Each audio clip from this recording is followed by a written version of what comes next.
Okay, here I am, another YouTube video.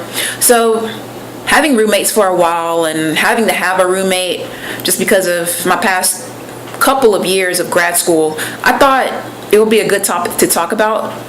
And that would be how to survive with a roommate, how to get along with them if you so happen to not be getting along with your roommate, and just normal things that people should know, but I don't think they know because maybe somebody might be going to college, undergrad, first getting out of their house, out of their parents' house, and they don't really have that responsibility yet ingrained and not really knowing what to do. And a lot of times people get roommates and their parents do a lot of things for them, and so by the time they have a roommate and live with other people, it's just everything is in disarray. So the first thing you got to do to survive with a roommate, number one thing that you need to do to have a roommate or be a good roommate, you have to be a highly considerate person. Everybody knows that has ever had a roommate how inconsiderate roommates can be. Very inconsiderate. And when I mean considerate, I don't mean having your music at a certain volume or being respectful of the noise level that you may produce from your room or wherever. I mean like all around things that should be common sense, but a lot of people just don't understand or know, or they know but they're just too damn lazy.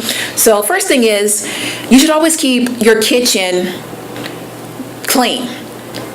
That's probably like one of the number one things that roommates fight about: a dirty kitchen, dirty bathroom, eating people's food out of the refrigerator. And so when you live by yourself, basically you can do whatever the hell you want because who cares, right? You can leave the dishes in the sink overnight if you want to, and you don't have to clean them up until whenever you want to because you don't really have anybody else that you need to clean up for except yourself. So if you want to be a slob, by all means, be a slob by yourself, but not with the roommate. First things first, you need a kitchen that is semi-clean, or at least you show that you are considerate and you want to have a kitchen that's clean. So everything is in its proper place. Granted, there's one pot in the sink, but I'm pretty much a clean person. I wouldn't say that I'm a neat freak, but I am considerate enough to say, hey, I need to clean that up after a meal. I need to make sure all the pots are at least not, if they're not about to be washed, or if I'm too lazy to do so, then just put them in a dishwasher, like right there. So that's the first thing you need to do. The bathroom, of course, you need to make sure that you probably should have some kind of cleaning schedule. Not saying that you need to have a rule about you need to clean up or you need to have the bathroom a certain way, but a cleaning schedule would be good because there's people that you live with, different schedules, different things going on in their lives, and of course everybody wants to come home to a clean place. So having a bathroom that's not necessarily spotless, but at least pick up your dirty ass drawers, your underwear don't need to be everywhere. You pick up your bras and panties if you're a girl, don't leave those out, and pick up your towel, don't leave everything on the floor. At least show that you're considerate by cleaning up this bathtub and the shower. Another thing that I do have that I want to get rid of, I'm going to sell it on Craigslist just because I don't really have a need for it anymore. Everybody with a roommate, excuse the AT&T router, but everybody with a roommate needs to have at least this. This is a mini fridge. Mine has a separate freezer and a separate refrigerator space. If you're gonna have any kind of alcohol, people like to drink up shit, drinks, any of that stuff needs to go in your mini refrigerator. That needs to be in your room. Even little food items that you don't want people to use, you need to put that in the little fridge too. But stuff that usually goes into the big fridge, like the community refrigerator, I should say, in the kitchen, people will drink your stuff, they'll eat your stuff, and knowing good and well that it's not theirs, but they're too lazy, too cheap, whatever, to go to the store and get their own shit. So definitely get yourself a mini refrigerator. The next thing is to get to know your roommate. Granted, if you're just renting out a room, a lot of the time people just rent that room. They might say hi and bye to their roommate, but they don't really get to know them. Like, you want to get to know who you're living with. You want to know what they're doing with their life, what kind of track record they have as far as roommates are concerned, and It's also a good idea just to go out with them and see how they are, how they operate. You always want to have that open relationship with your roommate in case something does go wrong, which it will. You want to have that open line of communication where they aren't afraid to talk to you, and you're not afraid to come and talk to them, because I've been in a situation where I would like to stay to myself a little bit more than most people. I'm more introverted than extroverted, and so I'm fine with being alone and whatever, but a lot of the times when people have roommates, they expect for that comfort of somebody to talk to and somebody to, it's like they just want somebody there and they want to feel comfortable with you, basically. So definitely talk to your roommate, get to know them, and it's also for your own benefit too. You don't want to be living with somebody that's a whore, bringing home different dudes or different women every week, every night, banging them in the bed. You can hear them having loud sex. Granted, you're going to hear that anyway, especially when they get into a relationship, but you can say, hey, like, try to keep it down when you're doing the do. Let's see, what else is a beneficial thing to know about having roommates? Always know that the place is going to be temporary for you. It's not the last place that you'll ever be. It's always temporary. And if you're looking for a roommate just to save a little bit of money, it's usually harder to find somebody that is only going to have you there for 3 months. Because usually people, especially if you look on Craigslist, they want you to have at least a 6-month stay, a year stay, or longer. They want somebody that's more stable so they don't have to find a roommate again. But roommates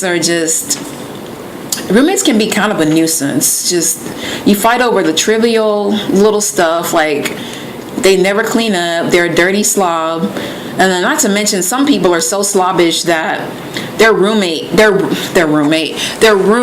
is atrocious. There are horrible odors coming out. I've had a roommate like that too.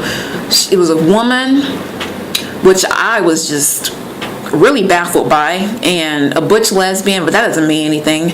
And she was just so disgusting. Like I said in one of my previous videos, talking about her, she was just nasty. She wouldn't clean up her body every day. Even in the summertime, like, I could tell she didn't clean up her body. She didn't bathe every day. Her room looked like a tornado came through. Clothes everywhere all over the floor. And one of my friends was right on when she was like, does she know she has a closet? Like, why does she have all her clothes? Like, none of her clothes were ever in the closet. And she had a horrible odor coming from her room. And I had to tell her one day, I was like, do you know that you have an odor that is horrible? It smells like a mix of every horrible thing that you ever think of coming out of her room. And she loved to leave her door open too. And I had to close it. I had to close her door. She was disgusting. And then she went on a bike ride, I remember, one day with her girlfriend. And I knew she didn't bathe. Because if you bathed and you went to work out, you're not going to come back smelling like goddamn rotten eggs and having the whole apartment smell like rotten eggs because you walked in and to put your bike away and you left your horrible body stench. Damn, I'm just baffled. First of all, you're a lesbian and you know how we get down in the bedroom. I swear this girl had to be a touch me not, because if you don't know what a touch me not, that means you don't let people do anything to you. Like, you don't want to receive pleasure. You want to give it, but you don't want to receive. But still, God, that just speaks volumes about you and the kind of person you are and how much you value yourself. Like, I could never walk around like that ever. Just nasty and just sick. So living with a roommate, if you know you're a slob like that, clean up, girl or guy. Clean up not only yourself to make sure that you smell nice, but make sure you're considerate enough to clean up. And she never did. She never cleaned anything. She left all her dishes in the sink for like a week. And we had a dishwasher. And that's another thing. If you have a roommate, take advantage of that damn dishwasher. Take advantage. Most apartments do not pay water, sewer, and garbage prices, which I think they really should. Water is not that much. Water's like $20 or less, especially for one person. And even for two people, it's not that much. And I wish apartments, like most of them, included at least the water. And the garbage, the apartment needs to be paying that. So water and garbage and sewer, they all need to be actually taken care of. That's my opinion. But if you want to be a good roommate, consideration is always number one. Always number one. Always be considerate. If you're not considerate, you're a lazy bitch and you can't afford to live by yourself, you might want to get your parent or whoever it is to take care of you for that little bit that you're in school, to help you if they can, or if not, you might have to get another job, like another part-time job while you're going to school, just to be by yourself because you're not a good roommate. I think a lot of the times people get roommates. Of course, you expect to have a lower rent cost, you expect to have a lower power bill cost, or even gas if you use it, but most places, apartments and whatnot, they don't use gas stoves because it's a fire hazard more so than a electric stove. Not that I blame them. So gas is usually not that big of a factor, but power bill is always a big factor. That's usually the highest bill because of the AC and heater unit, especially with central heat and AC. And when you have two people with two different kind of body types accustomed to whatever that it is that they are accustomed to, usually you'll find that somebody's going to run the AC all damn day. Somebody's going to run the heater all damn winter. So you have a power bill skyrocketing of upwards of $100 to $200, maybe even more. But usually that's in the house, which is why I don't want to have roommates in the house, because I've been there, done that, and you want to be considerate. I would say you should probably ask your roommate if it's okay to run the power, like the AC or the heater, for a few minutes or so. But most people run it all damn day, and then they're like, oh my god, the bill is $140. Yes, it's $140 this month because you couldn't keep your hands off the AC and power. So be considerate. Like, try to cut costs. Try to talk to your roommate about saving energy, being energy efficient when it comes to that. Because honestly, I feel as though if you live in California, you don't need the damn AC all day. You don't. You really don't. Now, if it's 100 degrees like it can get in Sacramento, you might want to see about running the power. But you don't need to run the AC at 6, 7, 8, 9, 10 in the morning. Maybe 11. It starts to get a little hotter if it's 100 degrees, but you don't need the AC at 9 o'clock in the morning. So people are just like really spoiled, and then they're all surprised when you get the power bill. So I say talk about it with your roommate about how you can cut costs on the power bill. Talk about when is a good time to run it and when to cut it off. Talk about in the winter time, because I like cold. Like, I'm a cold person. Like, I can take the winter time and not have to run the heater all day or have to run a heater that often. So my winter bill is a lot cheaper than my summer bill, let me tell you. But talk to them, have a conversation about it, sit down and say, how can we cut costs? When's a good time to run an AC? Because I don't want to pay an extravagant bill. The whole reason of having a roommate. And just talk to them about it. Don't just assume that it's okay. I mean, of course they want to be cool and they want to be warm, but I'm sure they don't want to get butt fucked either when the bill comes from the power company at the beginning of the month and it's over $100 or so. So you got to sit down and talk about that. Not too many people know about that. So I thought that was a good ending to this video.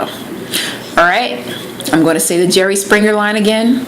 Take care of yourself and each other. See you later.